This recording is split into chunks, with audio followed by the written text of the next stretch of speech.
So welcome everyone. You know who it is. And for our new attendee, my name is Dr. J. My pronouns are she, hers. I'm your conference host for this session with the one and only Hetty Barnell. Yay! And we want to welcome you to Arts and Change, hosted by the University of Rochester Institute for Performing Arts. And we have wonderful partnerships such as the Institution Office of Equity and Inclusion, the Paul J. Burgett Intercultural Center, 50 WMain Incorporated, Create a Space Now, Eastman Institute for Music Leadership, the Warner School, and Rochester Fringe Festival. As we come together, we want to honor the many lives tragically taken too soon in recent events by acknowledging the need for commitment to constant action and attention surrounding the systemic issues that continue to impact each of us to this day.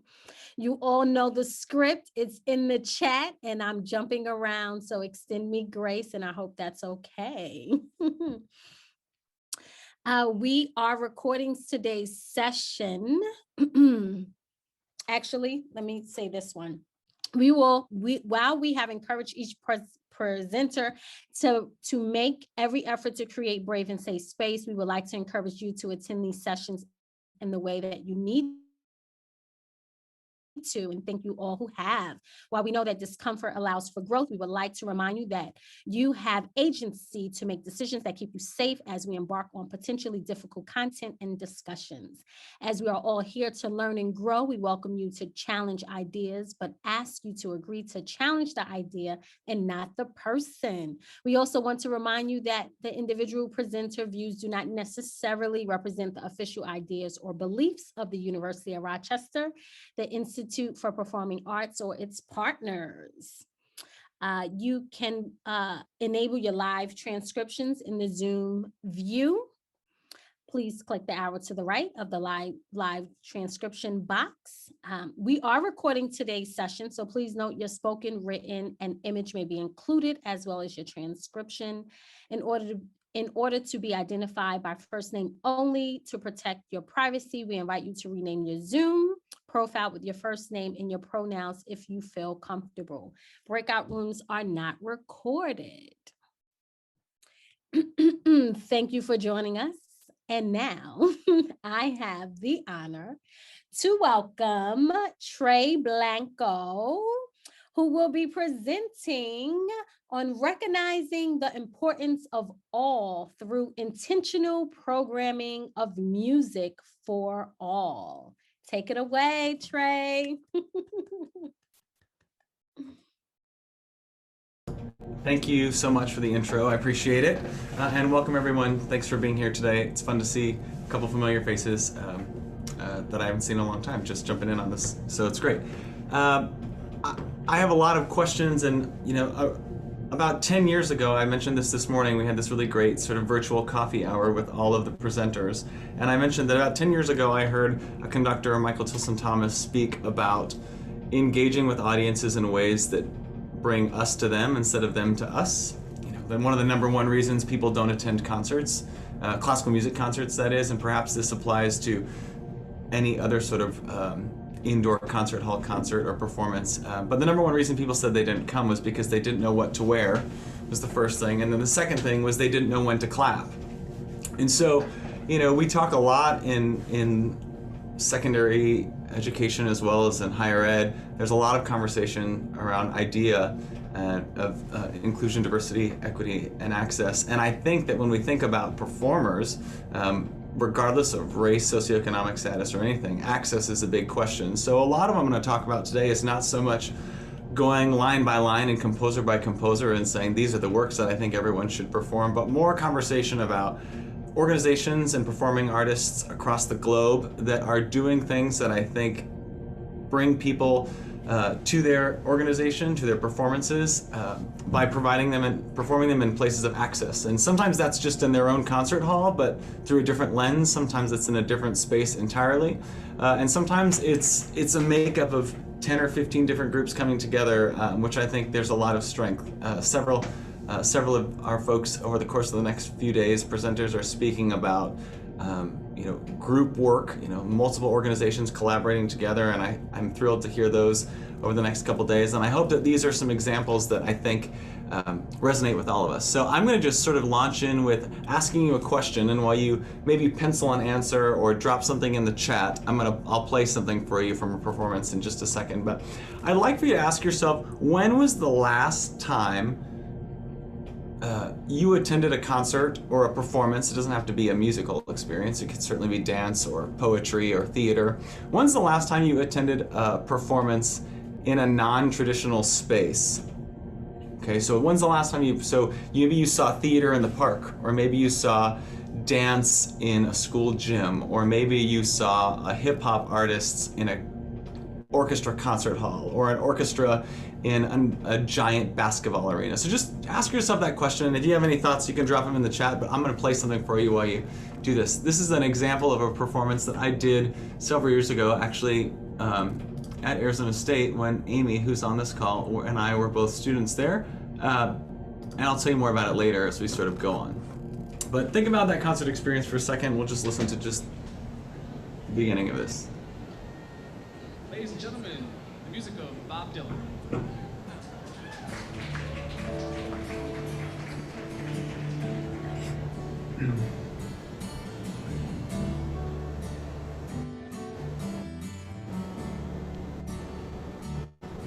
May God bless and keep you always.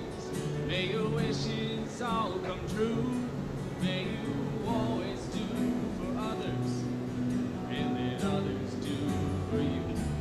So this is a performance I did several years ago in Arizona. It's at a winery, a little small winery, and it brought classical music to a sort of a non-traditional space. You'll see the musicians in the back with the piece written on the text of Bob Dylan. And we did the original Dylan music with it and just allowed people to sort of experience those things together.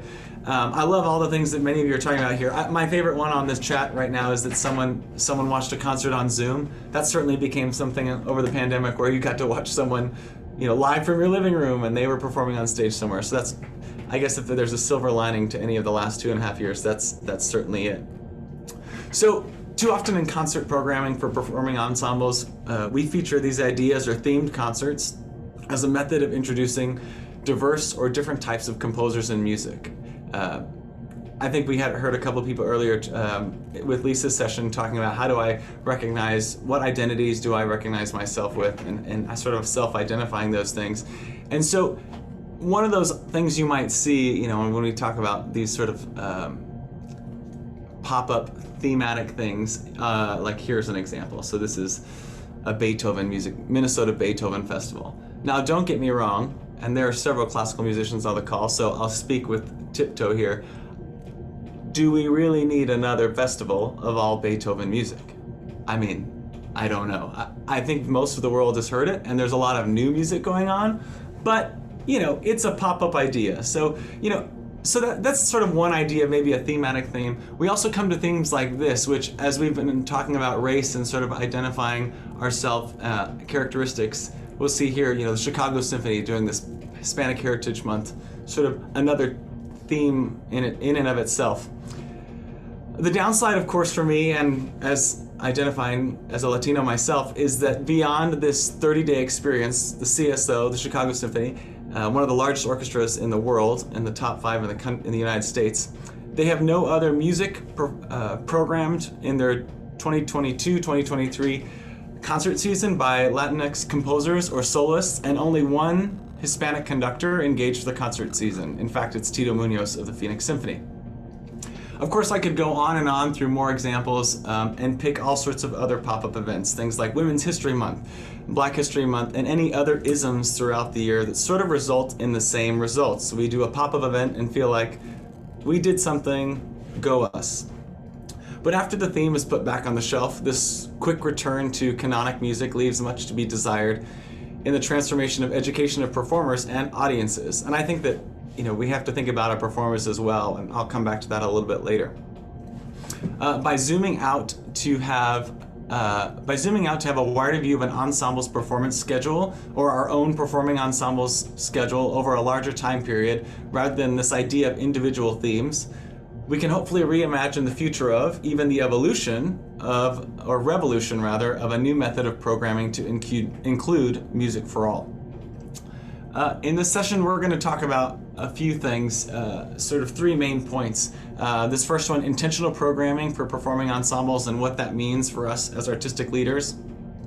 The second one, collaborating with community groups to showcase ongoing programming in your region. And then third, connecting with change makers in your region to help bring together multiple groups to provide visibility. And I'm sure many of you who are artistic leaders already in your areas and in your regions know how well it is, how much more visibility you can provide by partnering with other organizations. It doesn't make it easier, sometimes it makes it more challenging in the planning of things, but by bringing multiple groups together, we can find a strength in that. So in my abstract, I tried to connect, that I submitted for the proposal, I tried to connect with each of the three words focused on the theme for this year's conference here for Arts Plus Change. This idea to activate participants to think about ways they can engage their own organizations with the communities they reside in. Reimagine the possibilities of how art is viewed in their communities for a long-term change, not just a single one-off event. And then to transform our thoughts to actions with real examples of who, what, when, where, why, and how for their organizations to model with specific guidelines related to other communities. I find myself going back to that probably middle school, elementary school, grade level English language arts class, answering those questions in pretty much all of the work that I do. Who, what, when, where, why, and how. We're going to talk about that several times today. So let's just sort of zoom out here for a second. And back to our first one, our first sort of topic. So intentional programming for performing arts. My first question that I thought about this when posing this as a session was, what does it mean to include the music of everyone? And so I started thinking about who is everyone. So a study by the National Census Bureau just last year shows a shifting society, especially with regards to age in the United States between 2020 and 2060. We often think of concert attendance, especially in classical music, concert attendees being older in age, and while there will be more people in that age bracket in the coming years, will they still be interested in our ensembles? And then I also asked, who is everyone in our own ensembles? How do we reflect that makeup of students or professionals or artistic collaborators in our own programming repertoire, engaging soloists, performance venues, and etc.? An interesting conversation to have right now in classical music is that, like I said, the audience is shifting from stereotypical white upper class to a more dynamic palette of age and racial makeup. The question everyone keeps asking is, why now? And then there's this wonderful article written by a New York Times critic that basically points out to that it may not be to any of our programming that like, everyone thinks people are coming to concerts more frequently because we're programming more diverse repertoire. Well, as it turns out, it may actually just be due to access of location and less on what's involved on the program. So meaning we could present the most dynamic, interesting, well-rehearsed performances, but if they're in a space that doesn't provide access or ease of feeling for many of our new audience members, many people will not come. I love the old movie quote from Field of Dreams, if you build it, they will come. And for any of you who are involved in artistic planning, know that of course that is not exactly the truth. Our amended quote perhaps could be, if you build it, they will come, if it is affordable, if it is accessible, if they find it interesting, if it's at a convenient time, etc., etc., etc. Of course, there are plenty of publications to look to, but all too often when you ask someone why they don't attend a classical concert, as I mentioned before, it's because they said they don't know what to wear. Can we imagine that we've outcast most of society to attend our events through dress code alone? We didn't even get them in the concert hall yet to make them sit quietly in a dark seat they're trapped in and make them uncomfortable because they don't even know when to clap. And yes, when to clap is not often another cited reason for not attending concerts. So back to this conversation of everyone. Every year in my own work, and I'll continue to reflect on my own work as a conductor working with wind ensembles and orchestras at the collegiate level, and still guest conducting a lot with high school groups as well. But every year I take an assessment of the makeup of the ensembles I conduct. In the academic world, sometimes this can change at the semester, but looking at the makeup of the group, our artistic collaborators, who are they? male, female, gender nonconforming? What is the racial makeup of this room and of our art form? What is the socioeconomic status of the room at large? And do I as a leader, and who do I as a leader represent and present myself to with these humans that I'm in collaboration with? I think those are all really valuable questions we can ask ourselves. Finding a way to outline the makeup of our collaborators will allow you or myself to look at the parameters in planning our programming. I'll talk more about this later, but don't focus so much on your audience and leave your artistic collaborators as bystanders. If the performers don't believe in the music, dance, opera, singing, choir, etc., the audience never will. And I think too often when we're thinking about the music, programming music for everyone, we forget about what our colleagues, our collaborators, need for their own fulfillment. So making sure that we can sell that to our first audience before we have to send it out to another audience. There's so much inherent power for us as directors, conductors, and creators in our art communities. And as I mentioned before at the opening of the presentation, we present themes or commentary on the world at large. When we present themes or commentary on the world at large, we immediately bring our collaborators and students into that statement. Now, don't get me wrong, and I'm sure I say this amidst a very open room as we've met other people throughout this event in just the last couple hours. It feels very open and a safe space. So don't get me wrong, I stand before you here as a lifelong Roman Catholic, Democrat, straight male, Mexican heritage, born into privilege. But when I program music and themes aimed at social justice or political commentary, I recognize that not every person in the ensemble with me may have those same beliefs. And so rather than use this idea as doctrine, but sort of demonstrate what art can do. If students choose to take that theme or that idea and find a way to shift it to their own liking, or other performers for their own liking, or their feelings or their causes, then so be it. For many of us, we know that intellectual property is so challenging to track on our work. I can't copyright a specific conducting gesture, or the way I move, or the way I speak with an audience, but I can lead others in the ensemble with conviction that empowers them to see the same fulfillment in their work, regardless of how we may view the topic at hand. So when you program for your upcoming seasons, or maybe you have, rather than a season, you just have a series of events that maybe happens in the summer, or maybe your organization is year-round, maybe your organization does things throughout the summer. Or when you look back on past seasons, I hope you'll remember to consider the viewership before you. I'm not certain that major professional classical music organizations, things like Metropolitan Opera, Chicago Symphony, mentioned before, I'm not sure that they select music that they believe their players should perform as much as they believe their audience should hear. And I'll argue that the first audience for all of us is our performers and collaborators. If not for them, why? And for those of you that are educators, which I think everyone at some point is a teacher in this profession that we are in, how do we bring our students closer to that? And if not for them, why? So sort of jumping on to this second talking point for today, collaborating with community groups to showcase ongoing programming in your region. Through just like a show of hands, how many of you have worked with your own, whether it's a nonprofit or your university or your program that you're sort of representing with us the next few days? How many of you have partnered with some other group in your community to put on an event or collaborate in a performance of some time? Can you maybe wave your hand or raise your hand or wiggle or something? Yeah, so a couple folks here and there. Yeah, great, yeah. So here's a real question that I often have to ask myself, and in fact, when I present any other time at music, all state conventions, speaking with educators, I ask this question, and it's sort of rhetorical, so don't feel that you need to answer, because I think we as performing artists can sometimes be the worst audience members of all time. So how many of you have attended a concert in the last year or an event, a performance of some sort, where you didn't know anyone that was performing? You just went to go.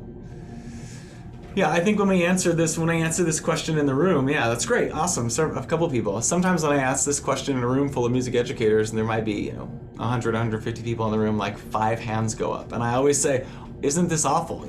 Artists, we, the teachers, the artists, are sometimes the worst audience members or worst attendees, and that we won't engage in art unless it's, we mentioned earlier, convenient and all those things, but unless we have like a direct line of connection to a performer on stage. So if we won't go see it, who will?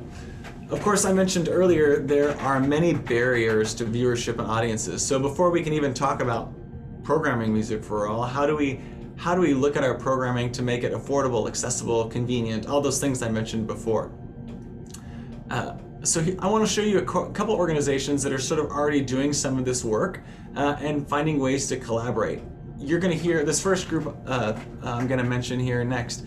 You're actually going to hear a whole session on this, I believe on Friday, Enhancing the Social Justice Outcomes of El Sistema by Keen Sutherland. That's on Friday as part of the conference. So you can learn more about that in this other organization. But I wanted to just share with you sort of a little bit about an organization that's sort of empowering others and providing music for all, not just by performing music by all composers, but allowing access to all. So this is an organization, Youth Orchestra Los Angeles. It started just very recently, I think 2007 was its first year, and it provides students with free instruments, intense music instruction, academic support, and leadership training. It's an adaptation of El Sistema, which is a youth orchestra program based out of Venezuela. It's sort of an adaptation of that, and now sort of has its own model. And I don't know that there's a picture on this. Oh, yeah. They recently had a donor come forward to build the Beckman Yola Center in LA, which is just an incredible facility. So this is just sort of an example of an organization doing some of this work already by bringing music to all, regardless of what they've even put on the program. They're finding a way to access these students and bring them something that they may not otherwise be able to afford. So how can we find ways in our community to engage, perhaps engage with underserved students in what we do as artists? Can we bring them to events? Can we bring our events to them? Can we bring our events to their school? Can we offer a free community class on our space once a month? Do we have an apprentice program? All of these are questions that I think we have to ask ourselves. And of course, you'll notice I mentioned maybe can we I used the free word in an arts presentation. Now, I don't believe that our art has to be free. Of course, it pays many of our bills, and we value what we do, and I think that's incredibly important to provide visibility to ourselves and to our worth. Offering a free pop-up class maybe provides an opportunity once a month for students or other folks who may not be exposed to our art. I've gone to several when I'm in other towns. Sometimes I just go to like a yoga pop-up class in the middle of nowhere, and it's like, bring your own mat and pay what you can. This is just a pop-up event. So something like that might be an opportunity for us to bring, again, our music to all. Another program that I wanted to share with you here before we get into the thick of programming and things like that is this program, A Step Beyond. There's a ton of presentations over the next few days around dance and different types and subjects to that. There's, I have them all here. Later today, Molly Gonzalez is presenting. On Friday, Dr. Danny Frankel is presenting. And then on Saturday there are two. Hannah Park is presenting on Saturday, and then Missy and Catherine are presenting together on Saturday. I see that. And then on Sunday, the Latinx Dance Educators Alliance, which I heard a little bit about this morning on a virtual coffee hour. So many of those will be way more intensive related to the topic of dance, but I just want to share what this program is doing here to provide underserved youth with opportunities that greatly expand their expectations and ambitions through dance education, academic support, and family services. One of the things that I love about both Yola and this program, A Step Beyond, is that, again, our conversation is providing music for all by performing music for all, but I can't overemphasize what it means to get folks to the event and create opportunities for all before we even begin to consider what's on our program. Because again, if they're not there, does it really matter? This morning I asked Otto, if a bear makes art in the woods, does it really happen? Because he has a bear in his backyard. And so I asked the same question to us. If people aren't there, did it really happen? So again, I hope to focus, we'll come back to this. So just moving ahead here, I hope to focus the bullet points of my abstract on two potential cities. I mentioned this earlier, which we'll discuss later, and just trying to think about regions and visibility and possibilities to make it clear that lots of opportunities are available in different areas. So over the course of the rest of this presentation, all these organizations are through just different states that I picked, or different towns that I picked out of the blue, because I thought it was important to highlight different type of metropolitan areas or cities or smaller towns and larger towns across the country. So there's one other program that I want to share with you before we move into sort of our third bullet point, and this I think is really cool. Colorado Acts. Again, this is just programming for multiple types of students across the country. So this is really interesting. The school's mission is to bring quality drama to a local community. They strive to create a safe place where students cultivate imagination, self-expression, teamwork. I think it's really important to notice here, and you can see sort of in their logo too, this program is actually drawn on and founded by a Christian company. And so they recognize that in their mission statement, but then in their action statement and their sort of call to action in their work, they also sort of just say, while we are Christian, we are accepting of all faiths. And they've done several things to give visibility to multiple types of faith organizations throughout that community. So I think it's really cool to be able to say, yes, this is who we are, but we're also providing access and visibility for others. So I ask us, what is the connecting device between these organizations? Well, each of them list using their art form or their platform to help underserved students create discipline, self-confidence, and offer a community for students to belong to. And I think if we ask ourselves the same question, that's probably what we all want as humans, right? This hits me pretty hard because at the end of the day, sometimes students aren't returning because the music isn't excellent, but they're not returning because they don't have the community that they are looking for. So again, when we start thinking about, well, let's just program this most amazing palette of music and composers on our concert programs. We talked a little about that in the last session related to jazz music, and how that community really centers those students in feeling a part of our organization. I think that's super important. So speaking of community, what's happening in your community? Since I'm on the move myself, I just mentioned earlier this morning, I'm moving from rural Western Kentucky to Indianapolis, Indiana. I thought I'd start my own homework sort of on this idea of community collaboration and maybe just share a little bit about that with you today. So the first question I ask myself is, what arts organizations exist already in my area? You might be able to ask this of yourself as you begin to think about partnerships. A quick search on Google gave me the Indie Arts Council, and then there was this huge list from which I could pick from multitudes of topics. So museums, nonprofits, dance, all sorts of things. From that, I started thinking about what I'd like to do my work to broaden students' experiences and enhance their learning through diverse programming. In my new work, in my new position, given that a large majority of the student population at Butler University is upper socioeconomic and identifies as white, I was searching for an opportunity to intersect repertoire and an organization on the arts list that would provide them with some sort of other experience. So given my racial background, I thought it would best fit me to start with something that I had experience with and firsthand knowledge of as a first project. I came across an organization, La Plaza, which I believe I have up here for you, and it seems to be in 2004, the merger of three Hispanic organizations in Indy. It was the Indianapolis Hispanic Chamber of Commerce and two other organizations. They present two major events annually, a fiesta in September and a Night of the Americas in late May.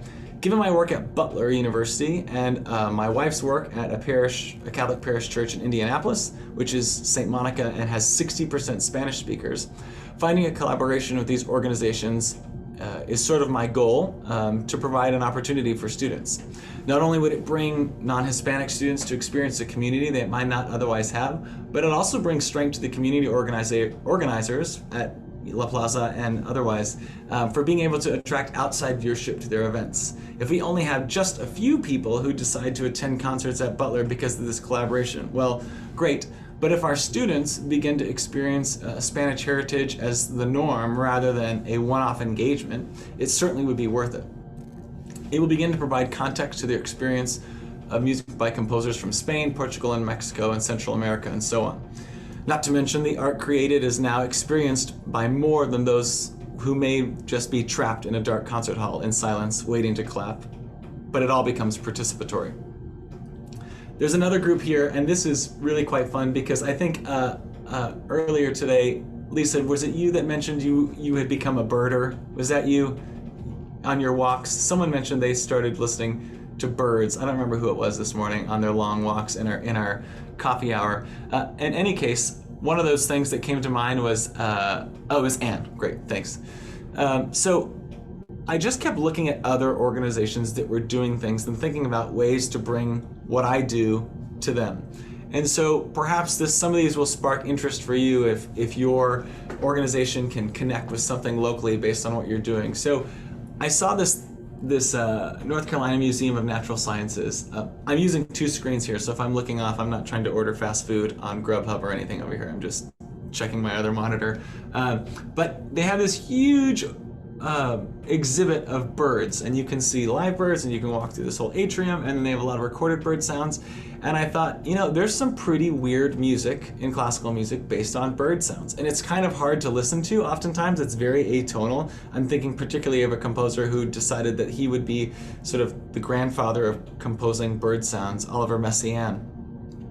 And I thought, how interesting would it be to introduce that music in a space like this and connect it to something like that and make it normal, as opposed to bringing people into a concert hall where it sounds completely like complete cacophony. Now, I'll give you just a touch of it. It is cacophony. So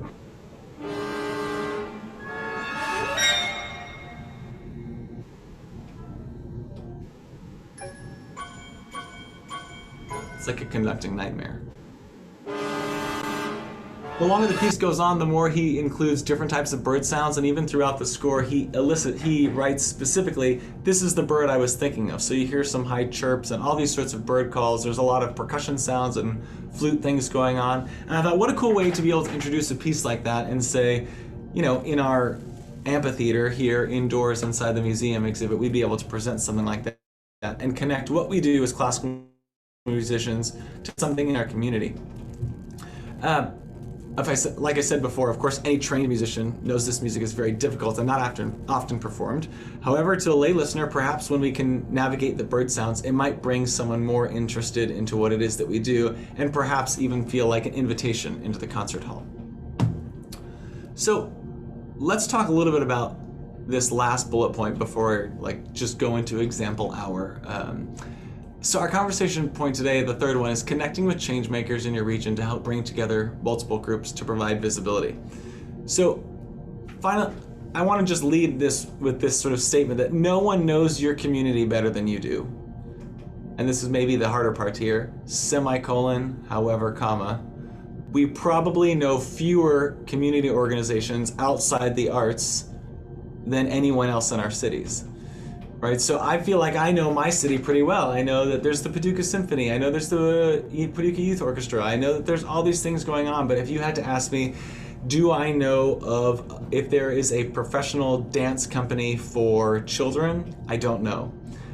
Do I know if there's a painter's exhibition for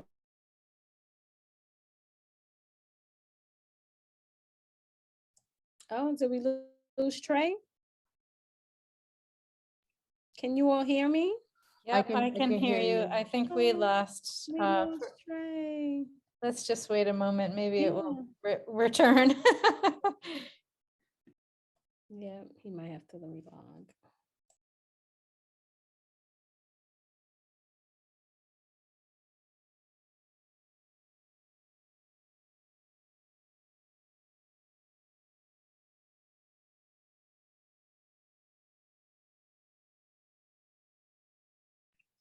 Oh, you're He's back. back. Hooray. no idea what happened. So sorry. It's Welcome okay. back. I have no idea what happened. All good. Let me just get these shares back on. Am I sharing the right thing anymore? There we go. So sorry. Maybe it wasn't just internet at my house. Maybe it's internet in rural nowhere. So again, I mentioned earlier, I go back sort of to my English class, who, what, when, where, why, and how. I decided to use Pennsylvania for this, and I'll just sort of walk you through this. I won't really show you too many examples about it, but I just thought, what if I search for artistic leaders in Pennsylvania? And again, I mentioned, you'll notice I keep trying to do a different state and city to showcase that this is sort of possible anywhere. It brought me to the Governor's Awards for the Arts and on the Pennsylvania Art Council page. Thought fantastic. We can find new artists, seasoned professionals at the click of a button. But what about other areas of collaboration? So I did another one. I searched nonprofits in Idaho. And it brought me a membership directory for the Idaho Nonprofit Center. On the page, everything is sorted by keywords, things like legal aid, humanities, etc. As an artistic planner with an idea in mind, finding collaborators is key to launching a non-traditional type of concert event, or just performance in general. Sometimes you might speak with your friends from church or at the coffee shop and find an idea that piques each other's interest. Allow yourself the time to dream and plan of a way to come together that doesn't require you to have programming in your traditional space and challenges your current audience members to see what it is that you do, while also engaging with new viewership through the partnership. That performance I showed you at the beginning of this is sort of the example of that. I gathered a bunch of my friends who are all master's or doctoral students and said, I'd love to perform this piece. It's based on the text of Bob Dylan, but written by a classical composer, John Corigliano, who's won a Grammy and all sorts of other stuff, lives in New York. They said, but here's the catch. I don't want to do it in one of the concert halls on campus. I'd like to try and go find a winery or a brewery or something. And everyone was like, oh, let's go, let's do it.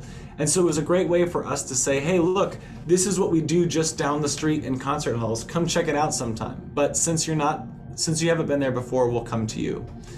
So another changemaker opportunity may be to provide performances at nonprofit events once a season, maybe pro bono. As I mentioned before, I'm not suggesting you offer your art free all the time. When our art is our work and our livelihood and our identity, it's critical that we value it and encourage others to do it as well. Sometimes in an effort to be involved in our own communities, it requires us perhaps sharing music at the local farmers market, or offering dance performances in a city park free of charge, or having a choral group sing for a downtime festival of lights. Partnering with organizations like Kiwanis, United Way, Downtown Foundations, all of these are opportunities for us to bring our music to all and to showcase that change in our area.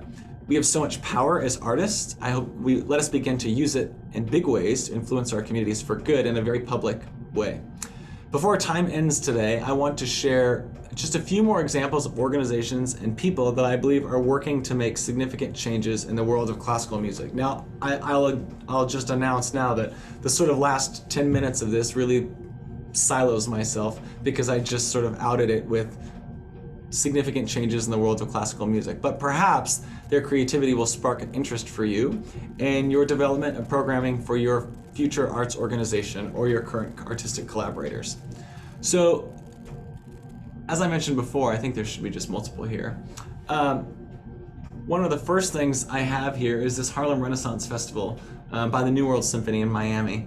Now, I mentioned before, right, pop-up events, like what does this do if we just perform music of Harlem and Black composers in February during Black History Month. But I will say, just a little aside here, that the New World Symphony is probably one of the most diverse programming and engaging artistic programs, at least in the United States. In fact, their next concert, that if you were to click through their program, their next concert at Carnegie Hall features an Asian female conductor, a Black male soloist, and includes music of living composer Jesse Montgomery. Of course, a wide expression of music for all.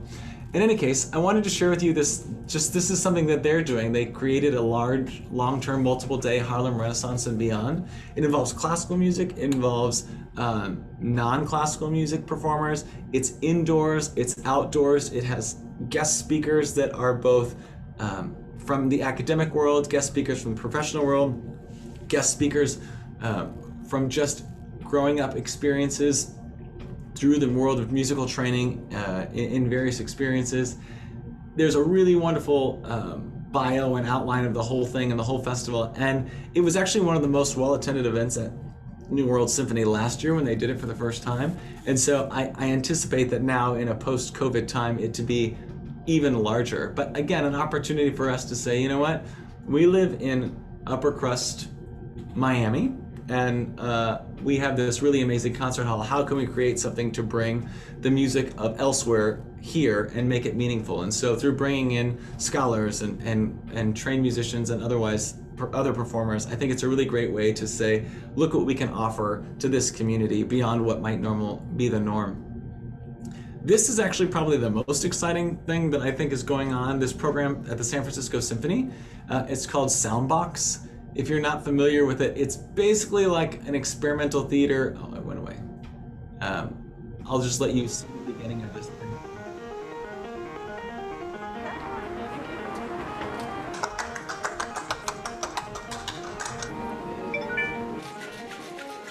Many who come here tonight may not know a lot about classical music, but that's part of the experiment.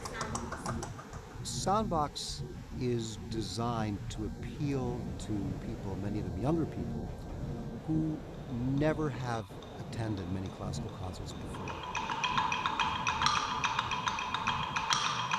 This is a laboratory for the San Francisco Symphony and music director Michael Tilson Thomas, who are looking for ways to create new musical experiences and entice new audiences. Since the 1970s, I've been really interested in how the installation of music can change the audience's perception of it. So again, a non-contemporary setting for classical music, a late night theme. Those concerts all start pretty late, and they're geared more towards young audience members, but I think it's a way to connect with new audience members rather than alienating others by saying, you know what, let's do this during a regular concert series. Maybe you have regular concert goers who attend your events to see specific things that it is that your organization does. Well, without alienating them and programming music for others, music for all, perhaps you can find a way to create another type of event that brings in other viewership, similar to the way Soundbox has done that. I won't show this to you specifically, but the Berlin Philharmonic also has a late night concert series that's very similar to Soundbox, where they bring in like some of the world's best classical musicians, and they have late night concert performances that begin at 11 p.m. and they engage all sorts of interesting artists. So just another group to think about. I'm going to hang out in Miami for a minute because I think perhaps one of the most exciting things happening in classical music right now is this sort of idea of what if we did what it is that we do best in the first half of a concert and then threw a party in the second half. You know, maybe what if we demonstrated our art form, whatever your art form may be, in the most high art level form possible. You give this great presentation, or you provide a wonderful theatrical reading, or you provide wonderful choral singing or wonderful dance installation, and then you have sort of a break, and then you introduce the audience to something that really resonates with them, perhaps more contemporary, perhaps pop culture, perhaps something that really, again, that resonates with them. This ensemble based out of Miami, the New Deco Ensemble. Parents, your kids I love a good ad. They're based out of Miami, the New Deco Ensemble, and they have been going on and off for about 6 to 8 years. Their conductor and is a partner. It's led by a partnership of conductor and arranger. And what they do is they just bring in incredible artists. I mean, if we click through their website and all their things, they've done things with like music of Queen. They've done music with other pop artists. They brought in all sorts of people. I'm going to mute this video so I can actually show it to you, and then we don't have to listen to the ad. But here's the beginning of a performance that they offered with Jacob Collier, which, if you don't know Jacob Collier, is a pop artist. He's tremendous, perhaps one of the most energetic young performers and talented performers on the radio. And he's a wizard. He plays everything.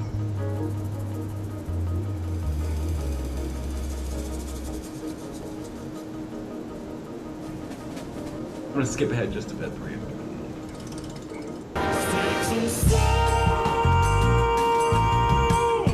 I won't have to do no more. To sit here and inside find what I've been searching for. What have I been searching for? So, and the first half of that concert, Giacomo presents music by composers that he feels like resonates to people on the back half, and then the second half is just a full-on party. So perhaps that's a way that you and your organization can do something that provides access to other types of music, but also resonates with your current audience members. I think I want to open it up just at I know we're gonna there's a breakout session in a minute after this for sort of wrap up on all three, but I definitely want to leave some time at the end of this for questions. So before I just totally wrap up this whole thing, I thought I would maybe just ask if there were any questions related to sort of providing what we've talked about today, these sort of three big pillars of how to provide more access or more opportunities for access in our art form and maybe in your own art form, or if you have any other ideas that you may have to offer related to the topics we've talked about today. You could just raise your hand or launch in. Waiting on Zoom is so weird. I'll share that several years ago, gosh, it's probably easily a decade ago, I started to collaborate with a music group. At the time they were called Sound Exchange, and they were really interested in changing the relationship with the audience, kind of similar to what you're talking about, but they wanted to be like in the audience so that you could like sit next to a musician and like really be integrated. And my part was the dance element, but it was rather amazing, and it led to a bunch of other things. So we did, the first thing we did was in a church, but we weren't like the musicians there and the audience, they were kind of mixed in. And then we ended up making a piece at a planetarium, and that led to some other things too. But like this idea of like alternate spaces, it also attracts different kinds of audiences, right? Because then we had people who were just like wanting to go to the planetarium. Oh, I haven't been to the planetarium since I was a kid. And like suddenly we had people coming who probably wouldn't have come if we were at the theater down the road, and then of course, like outdoor stuff where people are happening upon the work and all of that. So I love the site specific part of this. And I also love that you pointed out that, we have like Black History Month. So we pack everything into Black History Month. And then what about the rest of the year? Like that always kind of rubbed me the wrong way. So I tend not to program that way. Because it should be all the time. We should be thinking about this all the time, everywhere, right? So anyway, just wanted to comment on those. So thank you. No, thanks for sharing. That's great.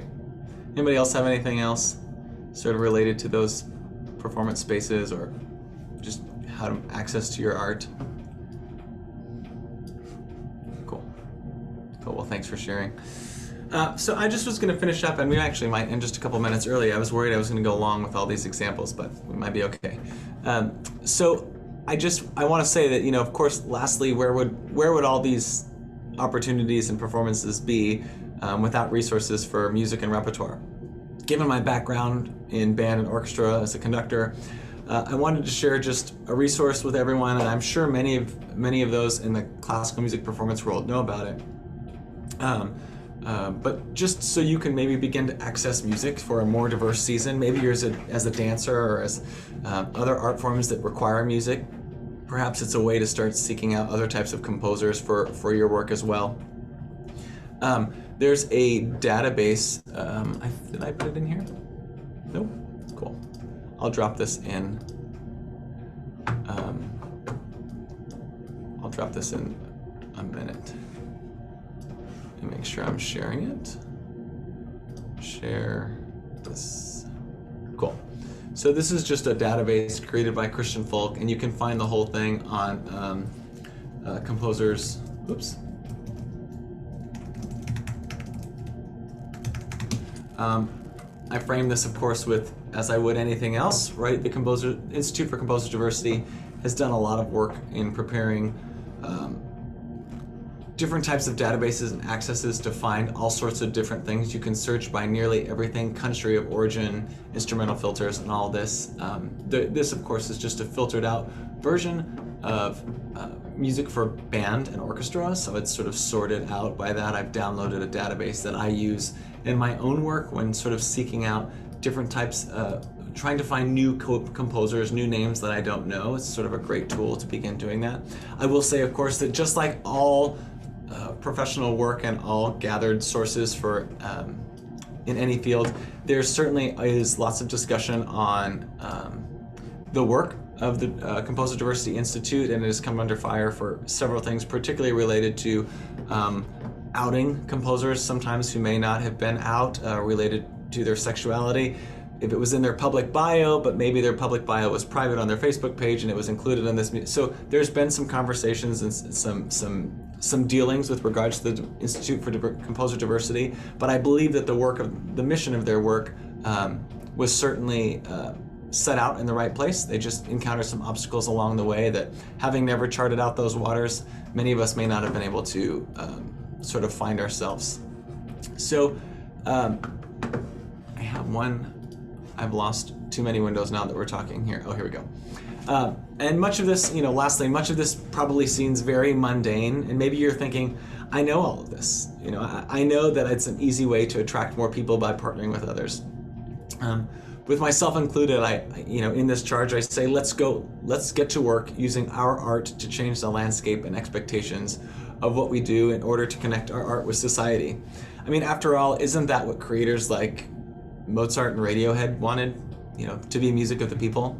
Martha Graham and Michael Jackson both aspired for excellence in dance, and Eric Whitacre and Bjork certainly excellence in vocal experience. So I hope that we can take whatever our art form is and whatever it is that we dream it to be, and use that to be to create change in our society and our communities in a public way that draws other people's in to intersect with it, and not just experience for others in the concert hall.